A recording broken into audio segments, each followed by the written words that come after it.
We are now joined by Kansas coach Lance Leipold.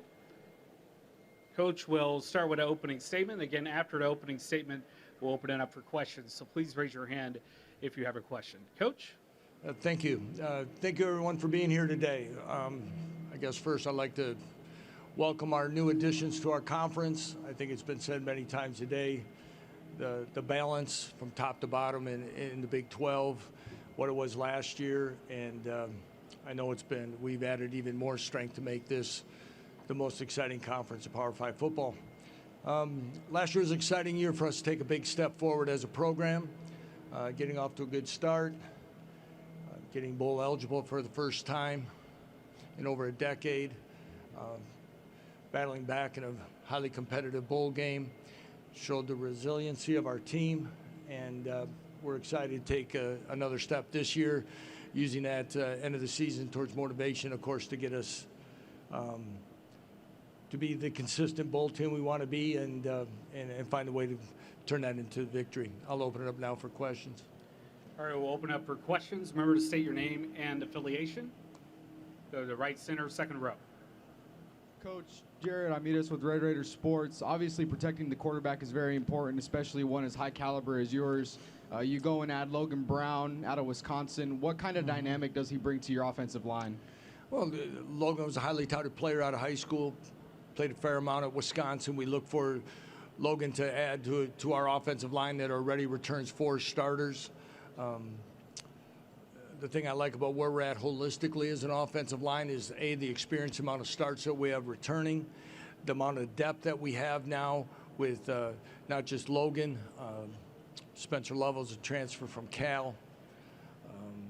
Kobe Baines joined us last August from Louisville.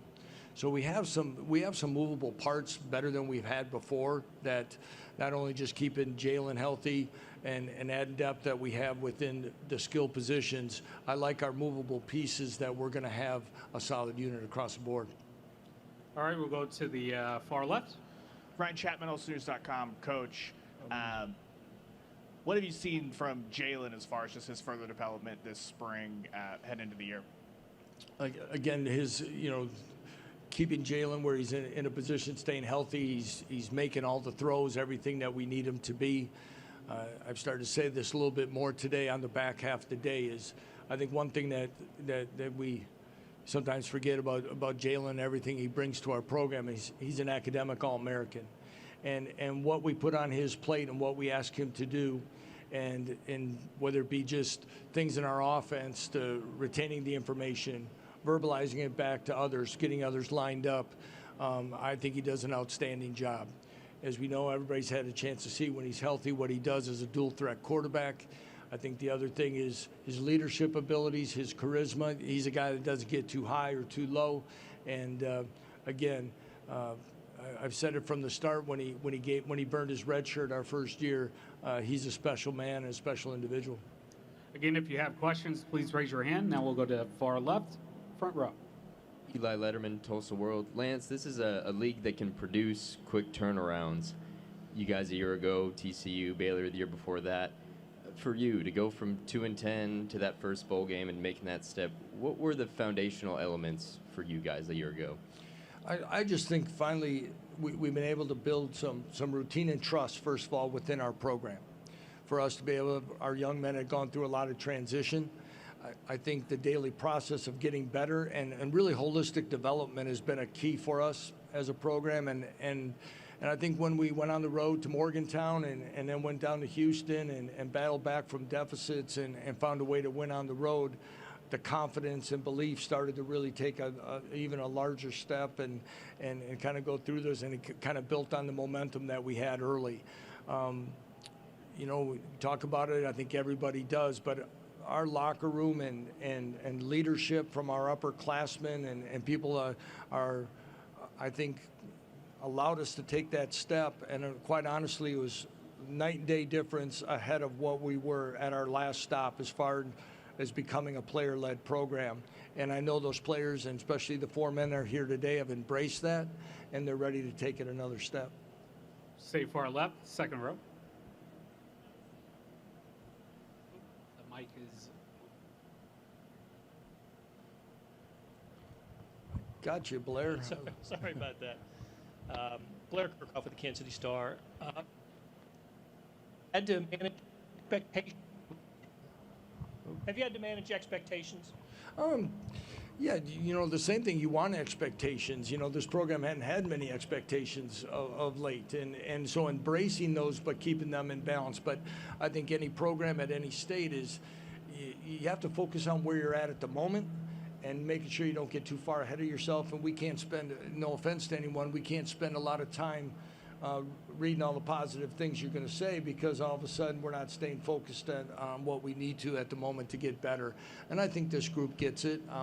But at the same time, for a program like Kansas, we need to embrace some of those things of expectations and the positivity that's surrounding our program. We'll go far right, back row.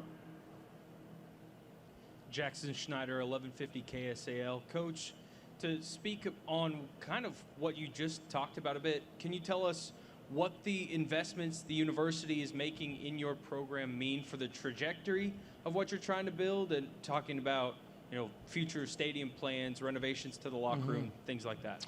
Well, it means the world to what we're going. We've been able to, make some positive steps on the field, in the standings, all those things. And with my discussions with Travis Goff and Chancellor Girard, and we talked about, a lot of people talk about what they want to try to get done. Those two men led it in us in a position now that we're going to get those things done and moving quickly. It was important to me that we were going to be able to do some things that the current players that have helped turn this thing into a positive direction would get some benefit from. So right after spring practice, we're working on the renovations of the locker room, as you alluded to, in the weight room, and hopefully they will be completed by August 1. Stadium announcements and things like that are in the works, and those will be released, I think, in the near future. And those are exciting because, Kansas was behind on those things. I don't think everyone knows that, and we're putting ourselves in a position that we've made that type of commitment, and we can be sustainable in the Big 12 Conference. We'll go far left, second row. Hey, Lance, over here. Here you go. Kel Chabanette with the Wichita Eagle and Kansas City Star. Your running back, Devin Neal, has proven already he's a pretty talented player in this league, but what do you think is the next step for him? What do you think he can do better this season? Well, again, Devin's a highly motivated young man, working complete, he played baseball his first spring here, so he made most of our workouts, but again, it was part-time in his time there. His dedication and understanding holistically some things offensively. He's continued to work as a receiver. He blitz pickup, all those things you need to be a complete back.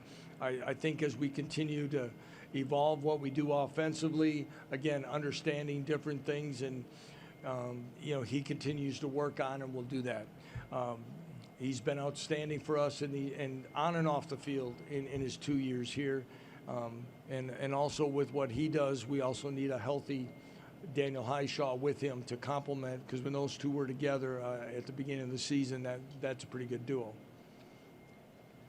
All right, center right, second row. Cole Thompson, FanNation.com. Lance, good to see you again. You're bringing back not only Jalen Daniels and Devin Neal, but you're also bringing back your offensive coordinator and Andy Kolenicki. How important was it for him to get the new contract extension at the end of the year, and what is the continuity of having him back in this offense do for the future of this program? Well, of course it was important probably for Andy, but it was well-deserved. And other things, again, as we talked about program commitment in facilities, I think our university's made a commitment to our staff. And with that, and I'll answer your question on Andy, is this is the first time in 20 years the University of Kansas had the same set of assistant coaches coming back. And then, so our stability and continuity holistically are going to be in a good spot. Andy and I have been together for over 11 years. Okay, I trust him. He's an outstanding coach. I've known what a great coach Andy is for a long time. Andy will be a head coach someday. There's no doubt about that. But I asked administration of what my thoughts were for Andy and where it would be in salary. But I don't know many coordinators that are getting 5-year contracts. And that shows my faith in him, but also I believe what he's but what he's earned as well.